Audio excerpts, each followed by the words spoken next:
Hey, what's up? It's Dominic DeAngelo. It's Rumored Innuendo. It's Studio1Sports.com, and I'm with my brother Marcus DeAngelo. But guess who else I'm with? It's Robert Karpelis, the crazy Oh, X. oh Look at man, I that. should have What been a warned. surprise run-in. Damn it, DeAngelo's. I'm sitting here. I'm like, hey, are we recording today? No emails, no texts. I've clearly been replaced because I don't use enough four-letter words. So I'm happy to get us kicked off YouTube today. You know, I do it. couldn't help but notice during that intro too that it said rumor and innuendo with Dominic DeAngelo and Robert Karpelis. Robert, how do you feel about taking second billing to Dominic Wow. I don't think I've ever noticed that. So that may be something we need to address in a production meeting at some point in time in the future. But hey, it's great to get the star of the main event of Raw. Oh shucks.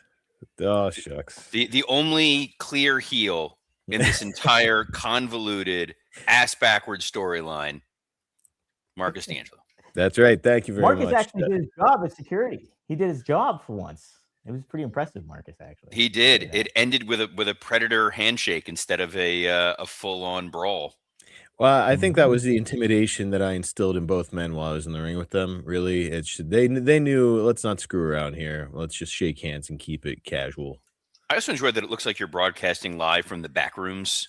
The drop ceiling. The Shitaway Ejiofor is just going to wander on behind you. It's perfect.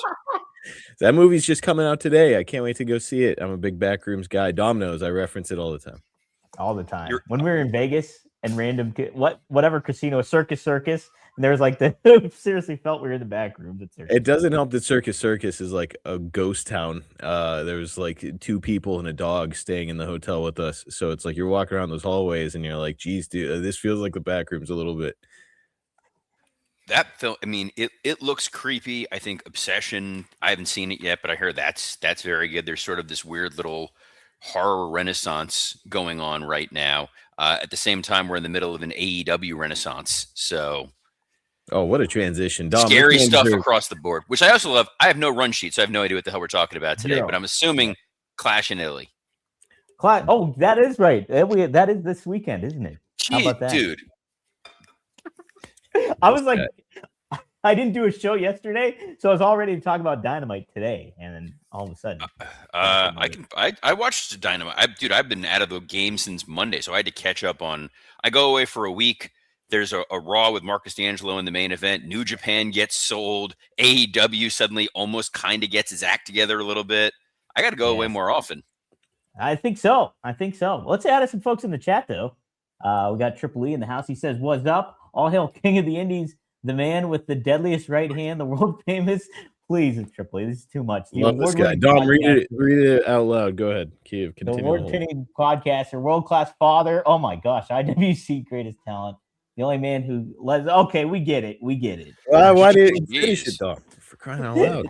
We only have 30 minutes here, Marcus. Jeez. Thigh Slap says, "Good afternoon, morning, D'Angelo's in chat. Here's a joke for everyone. Why is 6 afraid of 7? Uh-oh. I don't want to hear this." After morning, Cammy Star says, "A TV 14 edition today." Very well could be. Johnny Disco says, "Good day, R&I." Dre Owen says, "Happy Friday, R&I. Early PLE on Sunday. Love it. Big Boss says, "Oba." And yes. So let's get to talking, huh? Robert, what was your big takeaway overall from AEW this whole week? We had Double or Nothing, obviously, and then we had Dynamite on Wednesday. What is the state of AEW for you at this moment in time? All is right in the world. MJF is your world champion for a third deserved time. And we can forget about that weird Darby Allin anomaly in the system, and we can get back to regularly scheduled programming. I think it's funny. So I thought that the pay-per-view was about as solid a pay-per-view as they have ever put on. And I went, wow, they almost didn't cause an unnecessary foot fault. And then I saw the news story about how they failed to secure late running trains and everybody was stranded in Queens. Yes, it was. That is vintage AEW. It was indeed Escape from New York on that aspect of it all. But overall, solid. Like every one of their shows, it's good. And then there's always 1 or 2 matches that are too long. And you're like, do I need to see Kyle O'Reilly, John Moxley twice in 1 week? No. I do not. Well, I thought Dynamite was pretty good too. Was a good follow up for it all. But did you feel differently, Robert? No, I think Dynamite. I don't love these 3 hour, like they're like Tony's trying to force me to watch Collision. Him and Scott Chaplin are engaged in some sort of weird conspiracy to make me have to sit through some of these matches. But they listened from when we talked about before that you don't need to have a crazy ass street fight at 8:30 instead of doing it at 10:30, and they kind of fixed it up here with the Chris Statlander Hikaru Shida match. Looking at it, I feel like you've got a clear direction with MJF going forward. They capitalized on some of the momentum of Kyle Fletcher. They are pivoting Jericho from dealing with one woefully underutilized talent to going to another woefully underutilized talent. And I feel like eventually there's going to be a kind of like when I was at WWE and we had Eddie and Ray fight for custody of Dom. We're going to see that with Kenny Omega and Jon Moxley fighting for custody of little Willie Ospreay. That's what it feels like. Very much so. How much input did you have into that storyline, Robert? Enough to know to keep my mouth shut when I was thinking this is incredibly stupid. But and now look, all these years later, it's still being referenced. All these years later, what a legacy to have in the world of pro wrestling. Marcus, as our fill-in, our pinch hitter here, what did you think of AEW this week? Does it feel like they're righting the ship a little bit, or are we 2 weeks away from an exploding death match? No, I think that they're on the come up, and it's like anything else, man. I think that Tony Khan, there's going to be ebbs and flows whenever you're getting into a new industry, and I think that he experienced every single one of the pitfalls that you can experience whenever it comes to running a professional wrestling show. But now I think he's starting to find his footing and starting to really kind of understand the direction he wants to take it in and the best direction for the talents that he's got. So no, I love what I'm seeing out of AEW, and I'm loving how competitive pro wrestling has become again, where it's like I think the fans are genuinely kind of divided on like, okay, who's got the better creative product right now? I think too. Well, right now, and Robert and I have been talking about this quite a bit often, is like AEW. I mean, WWE has been very kind of lackluster and creative in what's been overall going on. And so, and we keep saying now is the time for AEW to really strike and hit that creative note. And like Double or Nothing combined, and that got a lot of buzz over the weekend, big time buzz over on social media and everything to that effect.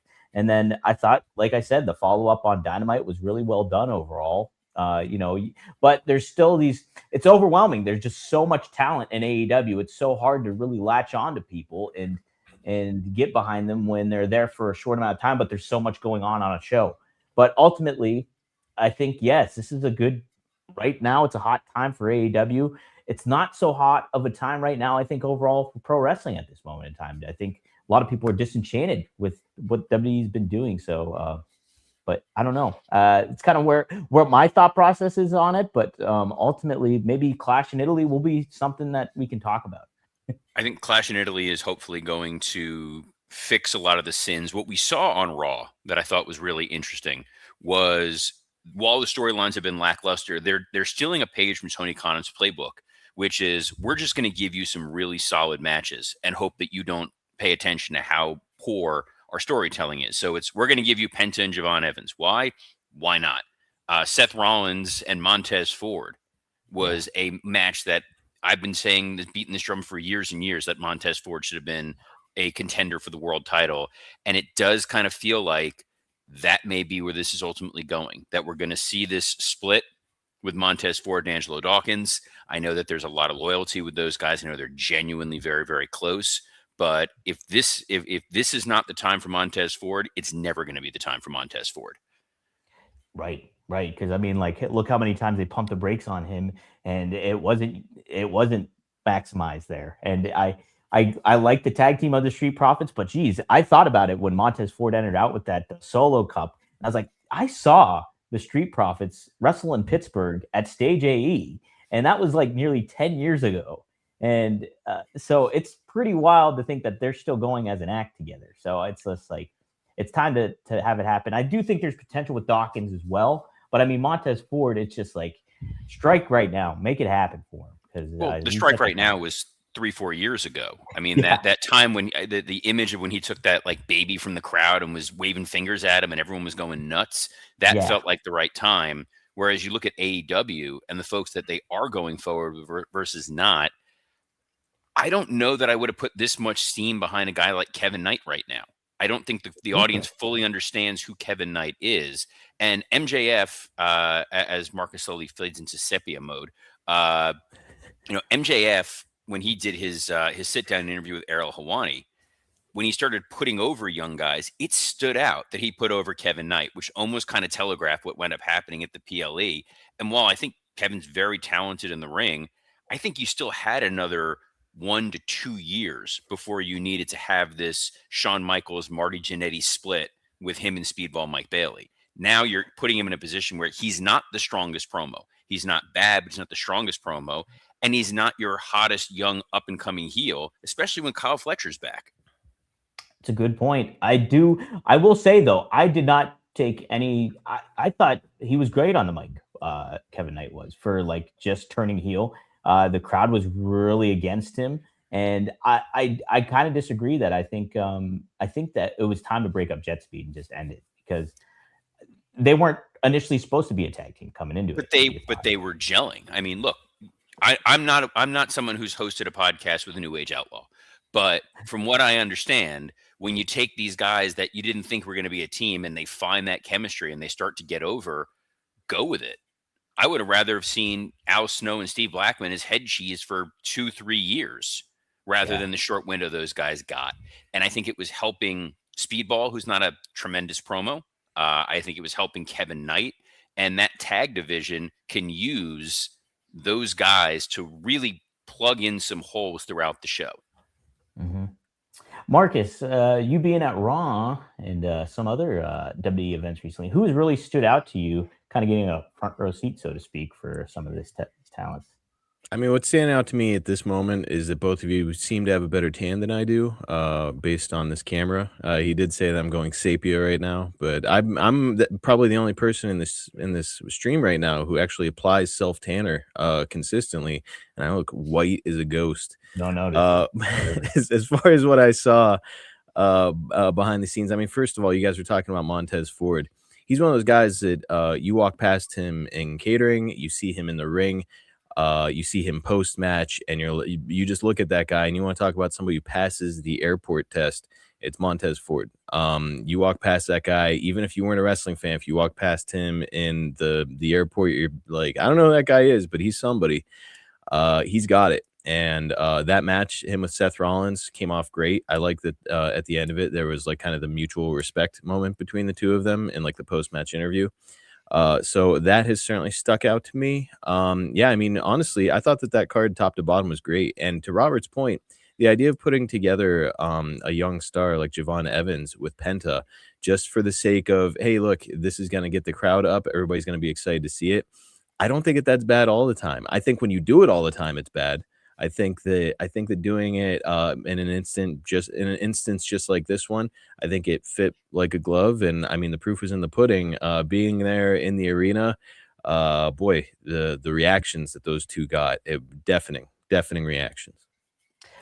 Hey, Marcus, we actually talked a couple days ago about a certain talent too that you thought really, really stood out, and that was Ethan Page. Yes. So discuss him a little bit. Robert got kind of all in after that sit-down interview that he did with Michael Cole the other week, but let's get your perspective on it. Yeah, so I wasn't just at Raw this past Monday. I was at the previous Raw, and I was at Saturday night's main event backstage for both shows. So I was on a mini WWE tour this past week. And at Saturday night's main event, speaking of Penta, Ethan Page put on a unbelievable match with Penta. And not just what the reaction he got in the crowd, the reactions that I saw him getting backstage were incredible. You want to talk about somebody who's got every variable, every intangible.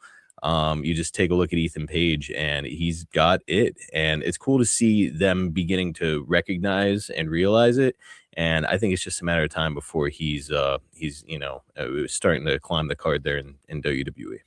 I think the interesting thing about Ethan Page is he's absolutely not a guy who just has it. He's a guy who was a journeyman for a number of years and put those pieces together, and is the epitome of you maximize your minutes anywhere that you are. So any promotion Ethan Page has been in, he's learned something, he's adapting, he's continuing to work on his craft. When the criticism about him for a while was his physique, he got into tremendous shape.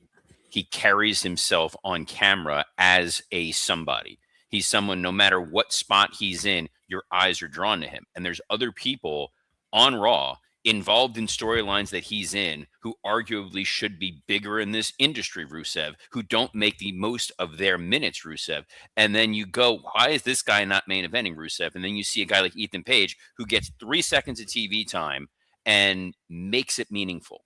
And the fact that they felt that Ethan Page Penta match on Saturday night's main event felt like a main event. Yeah, it did. That was really impressive. For an Intercontinental title match, the way that they presented, the way they talked about it, it didn't just feel like we're throwing a match out there for the week. And it's nice to have those, when you have an upper mid-card guy like Ethan Page as a creative person, that is a godsend.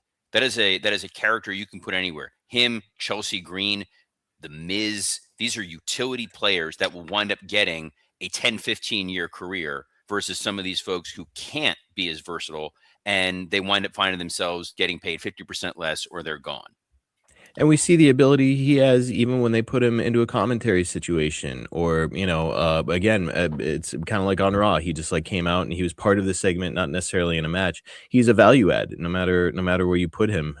So yeah, to your point, I could see him being one of those guys who's got a nice long career as a worker and then a huge contributor behind the scenes when it's all said and done. So take advantage of Ethan Page if he's on your roster, and I hope they do.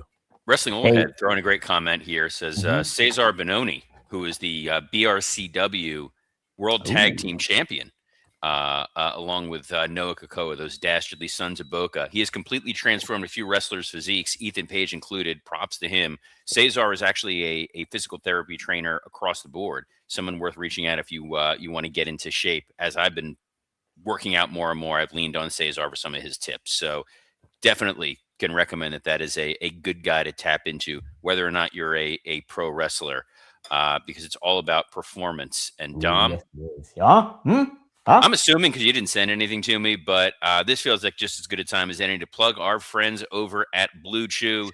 Guys, if your lady or your fella or that person that sends you an eggplant emoji at 2 a.m. is ready for better sex, then you should be too.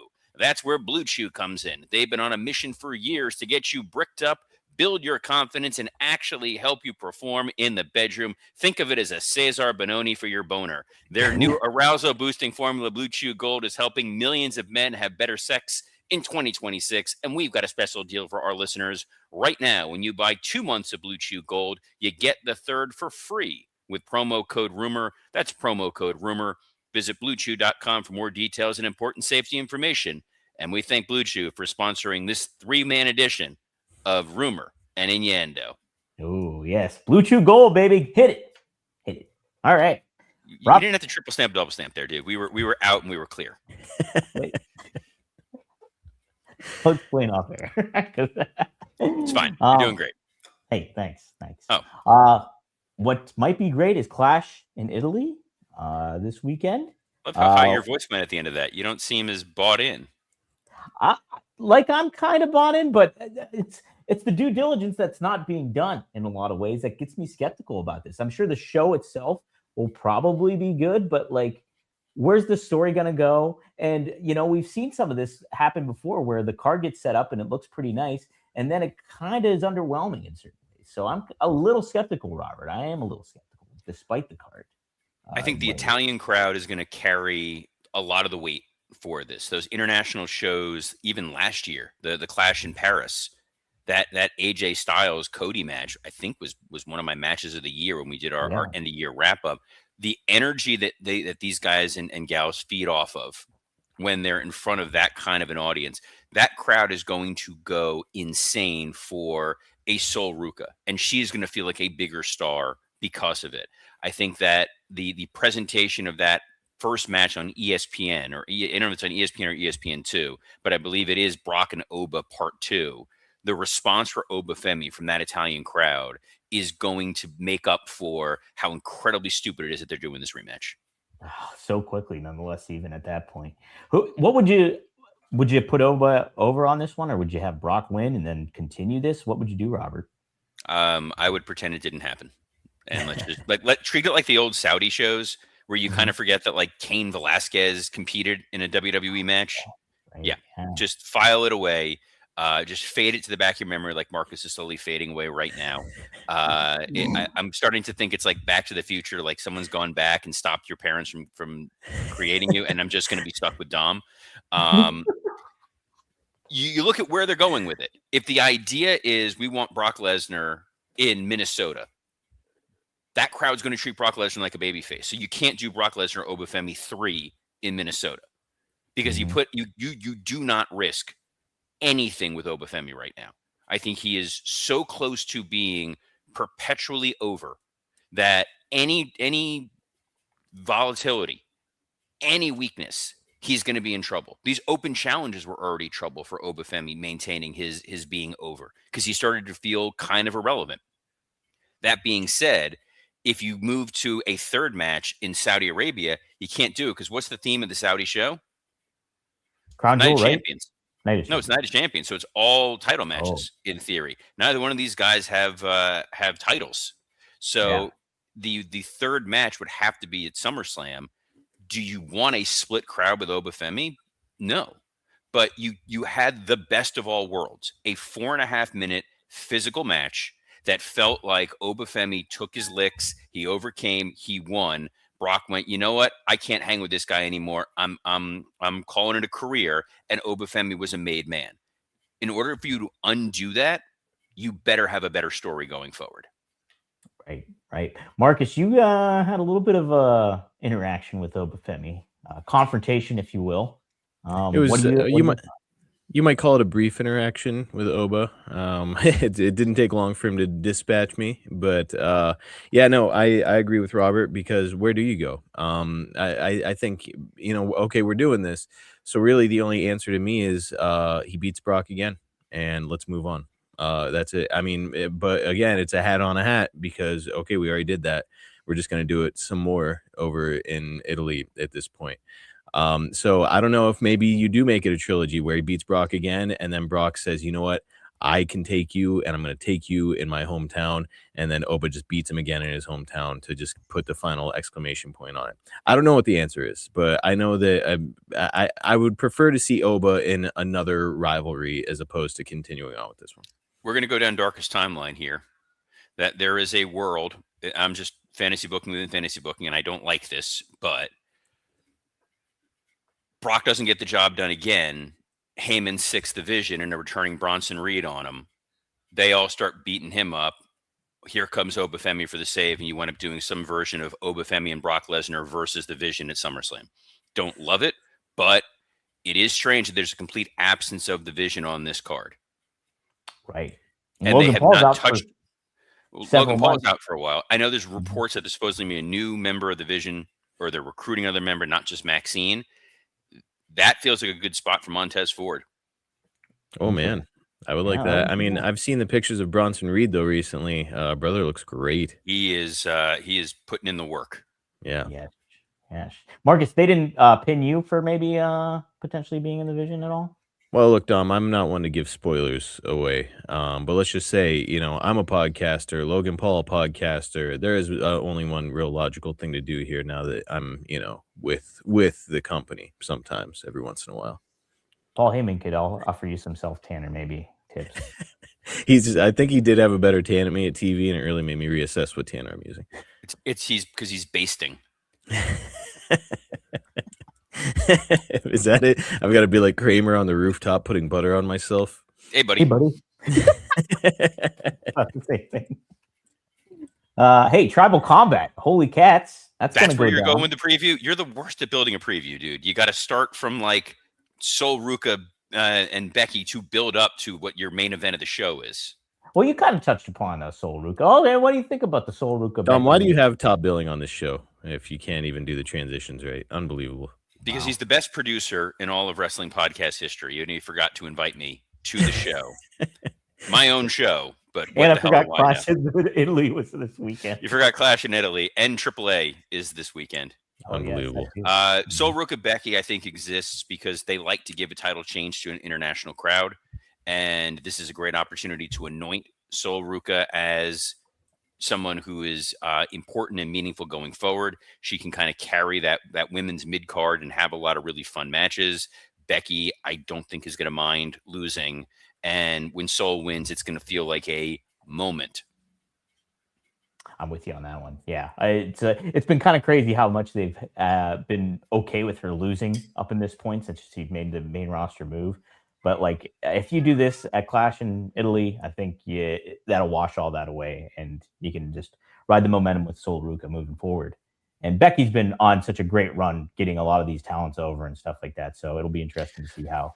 I mean, that's pretty much why she's back. She's back to be able to help work with younger talent and establish them and make the business better than it was when she came in. Well, will they make this feud better here when they come in? It's Rhea Ripley and it's Jade Cargill for the women's championship. It's the rematch. Robert, how do you handle this one? What do you do?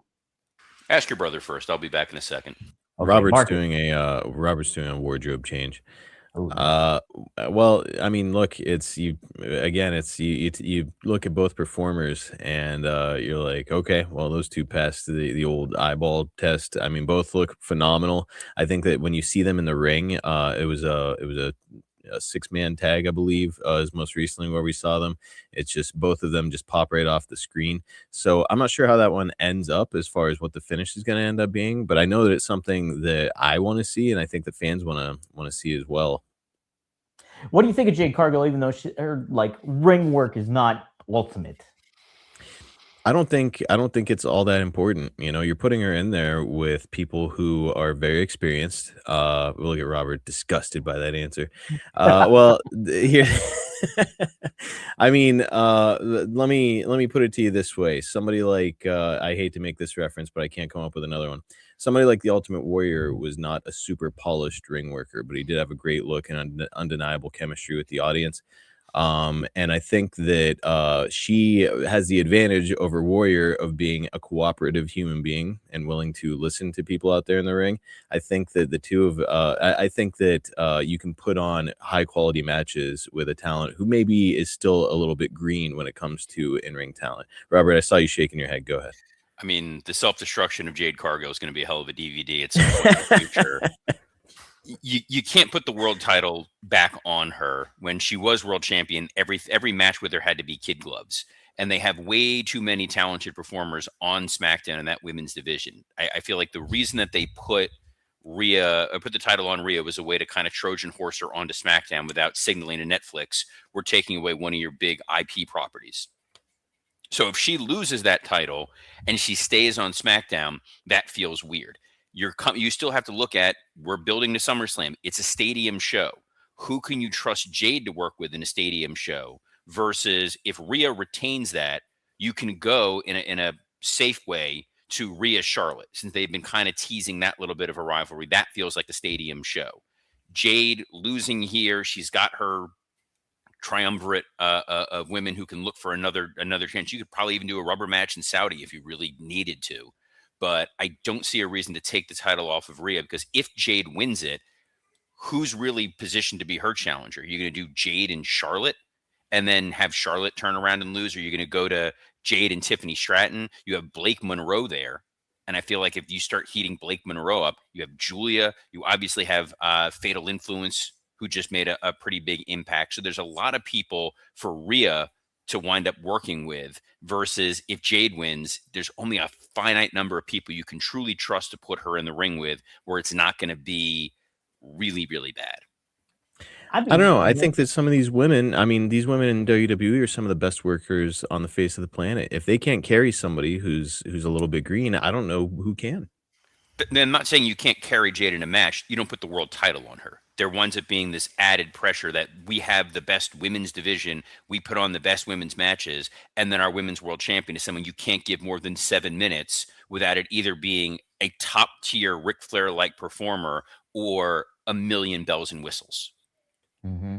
I think that's a fair point. And I think, if you kind of get Jade away from the title picture, you can kind of work on her in-ring stuff and then try to develop her more as time goes on here, because like she's already got the look down, she's got the charisma down. It's a matter of trying to piece together the ring work and seeing how she grows from that. All right. And I don't know, like as somebody who is in the ring, like I see her work and I'm like, I don't think she's all that bad. Now, granted, I think a lot of it is, other performers masking her, and I'm sure that she runs over the matches quite a bit. But it's not like, I love Lex Luger, but when you would see Lex Luger in the ring, his flaws would show. The longer he's in the ring, the more you saw the flaws. Same thing with Ultimate Warrior. I didn't see all that much to kind of thumb my nose at when it came to Jade. Interesting. All right, good points. What points do we have for Cody Rhodes versus Gunther? The undisputed WWE Championship is on the line. Robert, what do you do here? This to me feels like the best opportunity for a non-finish. Mm-hmm. I don't see any reason why Cody needs to beat Gunther. I don't think having Gunther win the world title here does anybody any immediate favors. You can absolutely tee this up for a rematch in Saudi Arabia and give them some time to tell the story. It's unfortunate how truncated this is. A Gunther-Cody style feud would have been 12 to 18 months in the 1980s. You're a proud American underdog Rocky IV babyface versus this big foreign monster who doesn't care who you are, what you stand for. He's just there to destroy you and win the title. You still have Randy Orton floating out there. You now have Sami Zayn floating out there. It feels like there's more story to tell with Cody, where over time, when he does lose that title, it's impactful versus him just losing it here in what's not even going to be the main event of this show. So I think a count out, a disqualification, something, and then you get to a rematch and give them more of an opportunity to work together. Marcus, what do you think about Gunther's run, especially ever since he's started going on the streak of ending careers and everything, and then he's kind of been underutilized up until this point, and then they're finally putting him in this title picture with Cody. That's been very unexpected. Yeah, I think that Gunther has established himself very well as a force to be reckoned with in WWE, and like a guy who can beat anybody, any moment, any match stipulation. I kind of think I would like to see Cody beat him clean here. I know that Robert's calling for a non-finish, but I do think that, if Cody's your guy, which Cody is clearly the guy, you take a look at him, and again, this is the face of your company. It's Cody Rhodes. He's got every tool to be a top baby face anywhere on the face of the planet. I think if you really want to plant your flag with Cody, give him a clean victory over Gunther, and let's maybe run it back at another show. Gunther can leave with his head held high. Maybe he gets the better of Cody after the bell rings and beats him up and leaves him laying. I think there's a lot of ways to skin the cat, but to me, give Cody a clean victory overseas against Gunther, and let's keep running this thing. What do you think about that, Robert? I think Gunther, despite all these wins, is still so tenuously over because that WrestleMania match with Seth Rollins was so haphazardly thrown together. And it feels like after he retired Goldberg and John Cena and AJ Styles, they still did not have a clear path forward for him. Mm-hmm. And if you now have him race to get a world title shot and then lose, I think he's going to cool off too much. And I don't think that Hunter wants to run that risk. So I would say some sort of a non-finish is probably the safest solution. Give them another couple weeks to build up to Saudi Arabia. You don't think that Gunther's like Teflon enough at this point? Like he's so over with everywhere he goes. It feels like you can't hurt him. I don't. I think that if they want to make him feel like the top threat, I think that he needs to ultimately beat Cody or something more dramatic happen. Then you're kind of the guy who wasn't the top star on Raw. We had to move you over to SmackDown because there wasn't a spot for you in the main event. I think it's a bit of an in-between. I think he's like certainly Teflon in certain ways, but at the same time, I don't like how WWE has did not really maximize his abilities after defeating guys like Cena, AJ Styles, Goldberg, and what have you, and making the most of that. So I do think there's some Teflon aspect to it all, but at the same time, too, WWE didn't do their due diligence in following up and making him the way he should be in a lot of ways. Hey, Dom, you want to talk about Tribal Combat? Let's do it. Tribal Combat. Is this Mortal Kombat 3? No, it's Tribal Combat. Roman Reigns and Jacob Fatu. World Do you Heavyweight think they Champion. went with? Do you think they went with Tribal Combat because of the Mortal Kombat movie being everywhere? And they're like, let's do No, a I combat think thing. Not with Roman Reigns being a Street Fighter. Oh man, all right, good point. No, this felt like they fell into this storyline that still does not make any sense whatsoever. And I challenge anyone on the planet to be able to tell me this narrative cleanly and make it make any kind of sense whatsoever. The tribal combat stipulation allows them to come up with a way to beat Jacob Fatu without actually truly damaging Jacob Fatu. The stipulations here of you need someone who you got to acknowledge me if you lose. Okay. And maybe it's because Drew McIntyre is over there filming his Highlander movie. He decides to interfere, and Fatu sees the light of needing to align with his family versus being selfish and going after Roman. Or they have Fatu lose, and now we firmly establish Jacob Fatu as the baby face waiting to break free and go after Roman at some point in time. If Roman loses the title here, where do you go with Roman Reigns when you're trying to sell tickets for SummerSlam? That is still the target here. They have 2 nights. They have a giant ass stadium, and Roman basically said, "Hey, if he beats me, then he's the better man, and I'm not the tribal chief anymore, and I got to go away." That's what the guy says when he's leaving for a 6-month vacation. You can't risk not selling a ticket because someone doesn't think Roman Reigns is going to be there. So the only way to beat Jacob Fatu is in a match where there are no rules and everybody has to do a bunch of crazy gaga and bull. I can't say the other word that your boy Marcus would have said. Right. But that feels like why we're doing a tribal combat, because if Fatu wins this title in a way that required a lot of weapons and a lot of other nonsense, it weakens him as a first-time champion. And eventually you'll be able to tell the story of Jacob Fatu winning the world title in earnest, which will most likely be against a monster like Gunther at WrestleMania next year.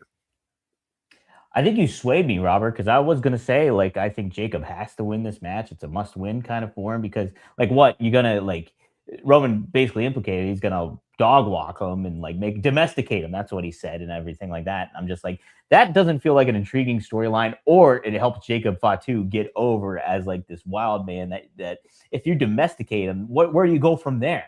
So, but I think you did sway me in the fact that, yeah, that's probably the storyline or somewhat of a storyline they're going to go with. I'm just not engaged by that storyline, I guess. No one's engaged. This is we're doing a favor for our family, where it's your boy Scott Hall saying, I'm just going to work with the kid because Waltman and I are buddies. I don't want to work with anybody else. This feels we're keeping it in the world of the bloodline. And at the end of the day, Roman wants everyone to be better off than they were before. He knows Fatu winning the title here doesn't really help Fatu. Right. All right, Marcus, before we close out, what are your thoughts on all that? I agree with Robert. I don't think that, especially just from the dollars and cents, even in the SENSE sense, is that it doesn't make sense to have Roman Reigns not leave with the belt. You're on your way to SummerSlam. You need Roman Reigns for that show. You're not going to have him go away. He needs to come into it as champion. It would be silly to put the belt on Jacob and then flip it right back to Roman Reigns. So that's not going to happen. Whoa. What did we say about language on this show? We don't say belt. Oh, no. Holds up your pants, pal. I forgot. I got to watch my P's and Q's, especially around you, since you were. We will Chico Adams you, and you will live in catering forever. Oh, not Chico Adams. We love Chico. We put him over when we interviewed Natty. I know. I'll tell you what. He was a big talking point with Natty. Being condemned to catering is not the worst fate. I think some good brownies in there, but no. So I would still have a lot of Diet Mountain Dew. There's a ton of Diet Mountain Dew. There was always a ton of Diet Mountain. I mean, that was a Kevin Dunn special. He was fueled by Diet Mountain Dew and the souls of PAs. Mountain Dew, Diet Coke, Diet Root Beer. There's tons of diet options. And there was a lot of Uncrustables. I remember that too. I see the Uncrustables, like the big boxes behind the scenes. Like I see the workers with the giant boxes of Uncrustables. They're never out there for me to get my hands on. Those are usually for at the end of the night if there's nothing left in catering and the guys need to get some something to eat. How Mark, about 2 questions? Insight? Yeah. 2 questions with that. What is the go-to for you in catering? And how much pressure do you feel not to eat unhealthy while you're at catering? My diet is so dialed in 24/7 that I kind of view it as almost like, you know what? They have the possibly the most delicious brownies there that I've ever tasted in my life. I'm eating some, so I do. But I mean, by and large, I'm still trying to keep it between the lines. It's rice, it's quinoa. Those are like kind of like my carbs, and then it's like whatever lean meat I can get my hands on. I'm usually gravitating toward. Well, guys, if you want to get your hands on your lean meat, BlueChew.com, promo code rumor. Thank you, Marcus, for joining us. Thank you, Dom, for eventually remembering to invite me. Yes. We will be back in full force on Monday, as we are every Monday through Friday at noon Eastern on a plethora of platforms, including the WW Creative _ISH, X account, the @SE Scoops X account. Dom is pointing to graphics that aren't on the screen. Nothing. Best producer in all of pro wrestling. But you can see our show at Dominic DeAngelo or on YouTube on Studio One Sports and Podcast Heat. So on behalf of the only duo in professional wrestling to not have tried to run for elected office, Marcus and Dominic DeAngelo, I'm Robert Karplis. Best of luck in your future endeavors. Go Giants. Yeah. Hey, go Giants. What? Shh.